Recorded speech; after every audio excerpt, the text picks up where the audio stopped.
Radio Lomé, il est 12h30 minutes.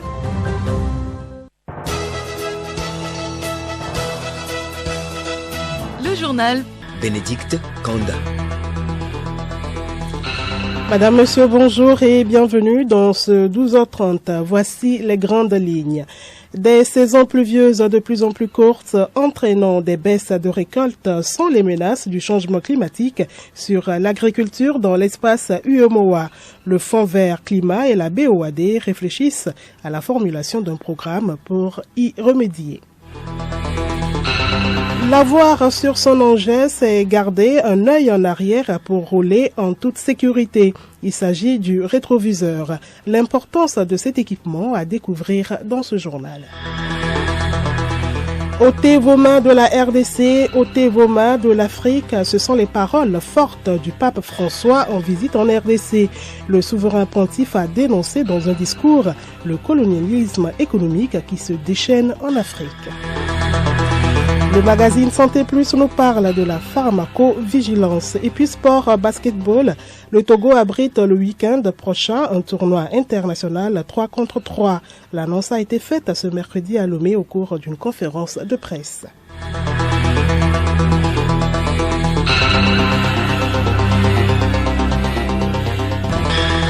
Radiolomé.tg. Le changement climatique baisse les récoltes par des pluies irrégulières en Afrique de l'Ouest. Emmener les pays membres de l'UEMOA à adopter une agriculture résiliente et à faible émission de gaz à effet de serre, tel est l'objectif du Fonds vert climat et de la BOAD. Ils entendent accompagner ces pays à travers un programme de financement. Des experts réunis ce matin à Lomé se concertent pour la formulation du dit projet. Léontine Atogima.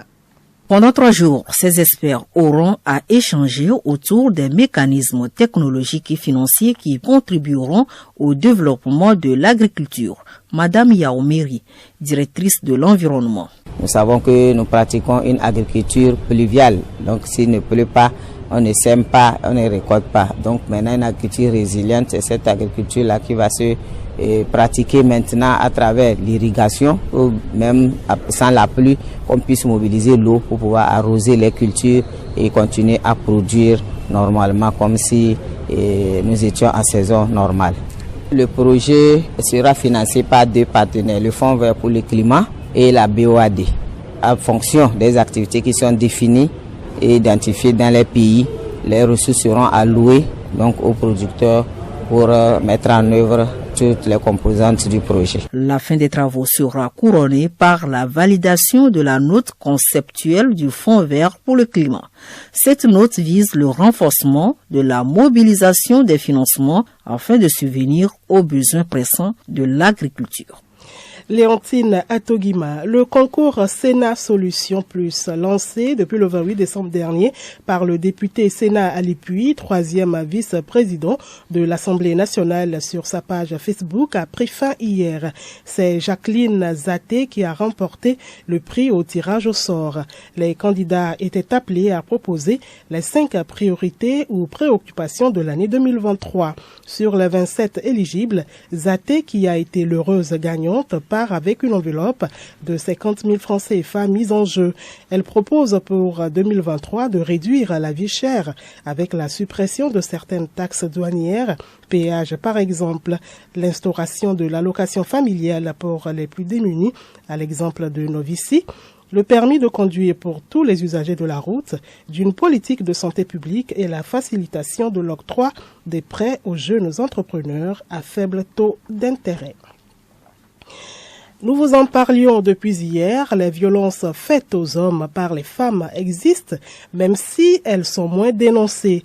Aujourd'hui, nous avons tendu notre micro à l'homme de la rue pour savoir les raisons qui peuvent amener les femmes à exercer des violences sur les hommes.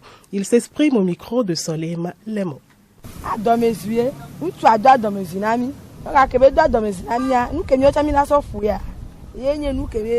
Nous avons mis ça pour nous.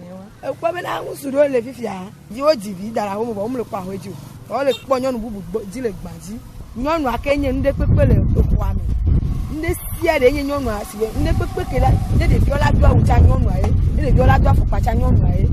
ne de zola on de puwa isupuwa on du chicha nyonu ae donc e na bena mi so na nu ikesofu no kususu bena ne mi megba ne on gba doku mi wa mi gba ajivio. Certains hommes sont infidèles à leurs femmes, donc les femmes, donc croyant que l'homme n'arrive pas à accomplir son devoir de maison et ils traînent dehors certaines femmes, bon, ils agissent par rapport à ça aussi. Et secondo aussi, je crois que même il y a certaines femmes, disons-le comme ça, ils sont possédés par certains trucs que eux-mêmes ne savent pas ce qu'ils font, quoi. Oui, disons que le mari aussi n'arrive pas à assumer son devoir. La femme peut refuser de faire la cuisine et refuser aussi de coucher, disons comme ça, avec lui. Parce qu'elle va dire que l'homme n'arrive pas à accomplir son devoir.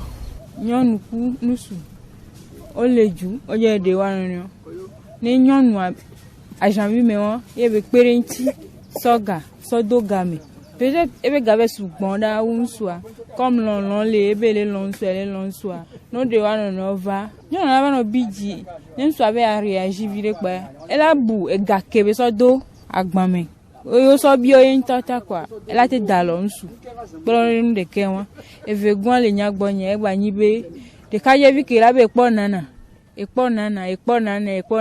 nana e mi va la homo wonde vidia e vo ela nglobe kruanto mais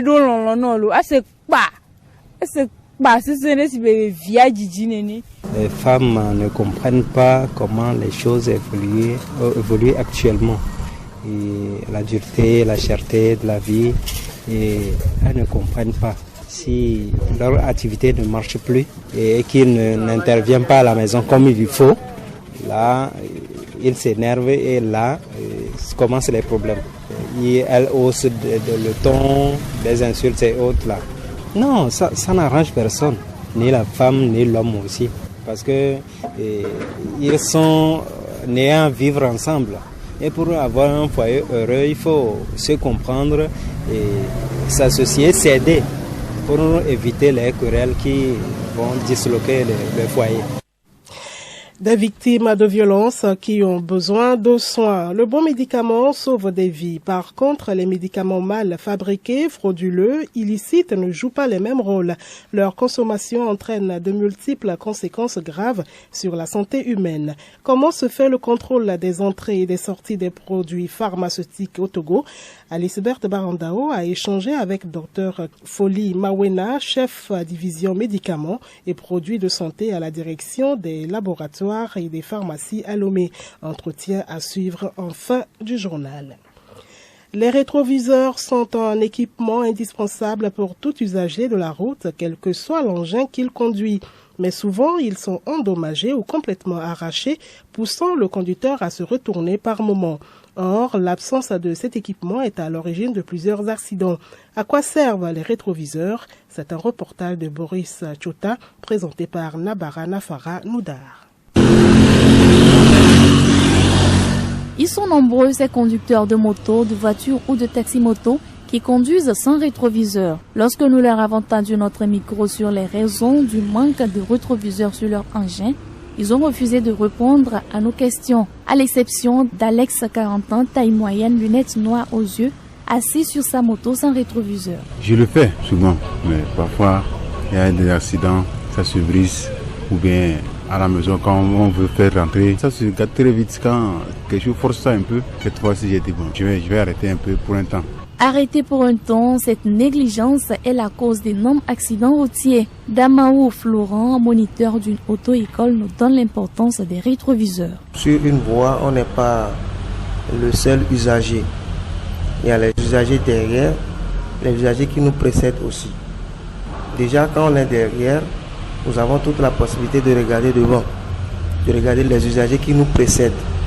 Maintenant, comment faire pour voir les usagers qui nous succèdent, les usagers qui sont derrière?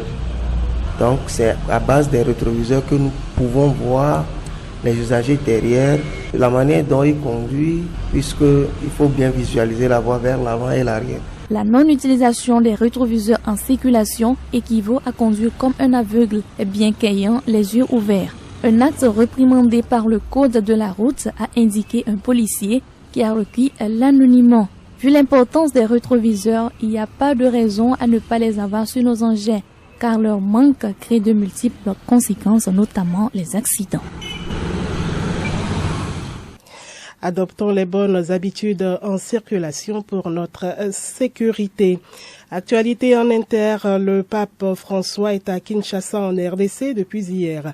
Il a prononcé son premier discours dans lequel il a prononcé des paroles fortes comparant le pays et ses habitants à un diamant précieux d'une valeur inestimable, un pays immense et plein de vie, diaphragme de l'Afrique. Le pape a dénoncé un génocide oublié dont souffrent le Congo et les populations de l'Est depuis plusieurs années. Un discours très politique devant les autorités et le corps diplomatique où le pape François a dénoncé avec force le colonialisme économique qui se déchaîne en Afrique et en RDC. Ce matin, une grande messe a eu lieu à l'aéroport de Ndolo. La célébration a commencé face à des fidèles rassemblés en nombre. À son arrivée, le pape François a pu saluer la foule depuis sa papa mobile. Dans son homélie, le souverain pontife a invité les fidèles à trouver la force de se pardonner à soi-même, aux autres et à l'histoire. Sport basketball, un tournoi international de basketball 3 contre 3 se tient à Lomé ce week-end. L'information a été rendue officielle ce mercredi à travers une conférence de presse. Yao Kamake. La compétition qui se tient pour la deuxième fois au Togo regroupe des équipes venues du Bénin, du Burkina Faso, du Ghana, de la Côte d'Ivoire et de la France.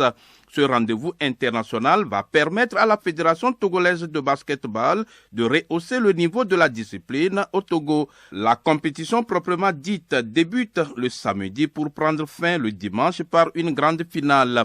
Elle sera précédée d'un camp et d'un stage de formation sur les règles de jeu de la discipline. Yao Kamake, championnat de football de première division des Lonato. 5 matchs sont au programme cet après-midi pour le compte de la 16e journée. Akara, Las Bina joue Asco. À Sokodé, Semassi affronte Kakadle. Ange à Atakwame croise Sarasport. Dito au municipal de Lomé défie Gomido et à Blogame, Espoir de Tchévier croise le fer contre Tombo de Dacha. Nous vous l'annoncions plus haut, le bon médicament sauve des vies. Par contre, les médicaments mal fabriqués, frauduleux, illicites ne jouent pas les mêmes rôles.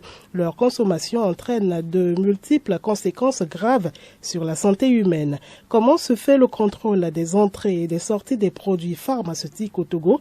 Alice Berthe Barandao s'est entretenue avec Dr Kliko Foli Mawena, chef division médicaments et produits de santé à la direction des laboratoires et des pharmacies à Lomé. Bonjour monsieur. Oui, bonjour madame. Vous êtes à l'homologation des entrées des médicaments. Alors, dites-nous quel travail vous faites et malgré ce travail, on retrouve des faux médicaments, des médicaments falsifiés sur la place du marché, exposant la santé de la population. La problématique du faux médicament, c'est un fléau. C'est un enjeu qui préoccupe le monde entier, nos autorités jusqu'à l'OMS.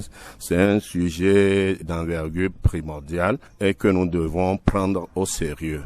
Donc, à l'entrée, pour introduire un médicament dans un pays, on a besoin nécessairement d'une autorisation de mise sur le marché pour pouvoir permettre aux fabricants et aux importateurs agréés de les commander et de les mettre dans le circuit officiel, le circuit légal de distribution de médicaments au Togo. Ce circuit est très simple, c'est composé du fabricant, des centrales d'achat, des grossistes dépositaires, ensuite des grossistes répartiteurs, ensuite les officines et les formations sanitaires, les dépôts pharmaceutiques qui sont autorisés. Donc, lorsque ces médicaments sont disponibles à la population, on fait ce qu'on appelle le suivi, la pharmacovigilance de ces médicaments. C'est ça, c'est un circuit qui est contrôlé, mais cependant, on retrouve des faux médicaments, des médicaments falsifiés sur la place. Comment cela s'explique? Oui, la plupart des médicaments contrefaits sont des médicaments qui sont issus du circuit illicite, c'est-à-dire le circuit qui échappe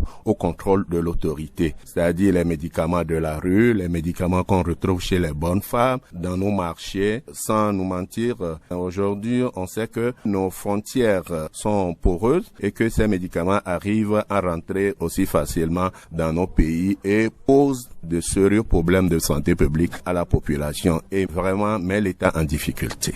Alors, entre-temps, il y a eu des lots de médicaments, des sirops d'enfants, dont on a demandé de retirer du lot des officines. Est-ce que ces choses faites dans les rayons des pharmacies? Oui, ces médicaments, l'alerte provenait de l'OMS et ciblait la Gambie comme étant le pays où on a retrouvé ces médicaments de qualité inférieure et qui a entraîné plus de 66 décès des enfants. Donc, ces médicaments n'ont jamais été enregistrés au Togo et n'ont pas été répertoriés sur le territoire togolais. Mais toutefois, par mesure de précaution, le ministre de la Santé a demandé à tout acteur de santé, s'ils ont des informations, de les remonter. D'accord. Alors, un appel à lancer à la population pour avoir de bons comportements pour sa santé.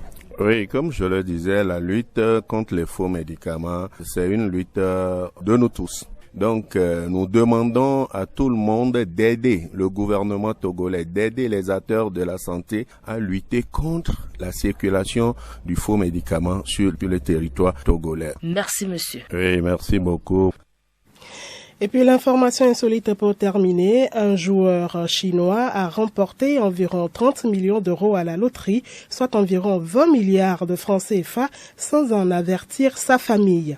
Le gagnant, qui a peur que l'argent pervertisse sa femme et son enfant, est allé récupérer son gain déguisé en personnage de bande dessinée pour rester totalement anonyme. Je ne l'ai pas dit à ma femme ni à mon enfant. Je crains qu'ils ne se sentent supérieurs aux autres et qu'ils ne travaillent ou n'étudient pas sérieusement à l'avenir et deviennent arrogants, a expliqué le gagnant. Désormais, il va devoir trouver comment dépenser son argent sans éveiller les soupçons de sa famille.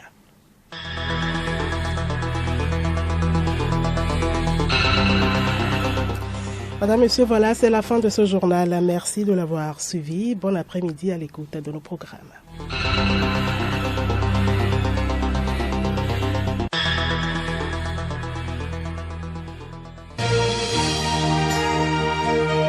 Radio Lomé, boîte postale 434, email radiolomé@radiolomé.tg.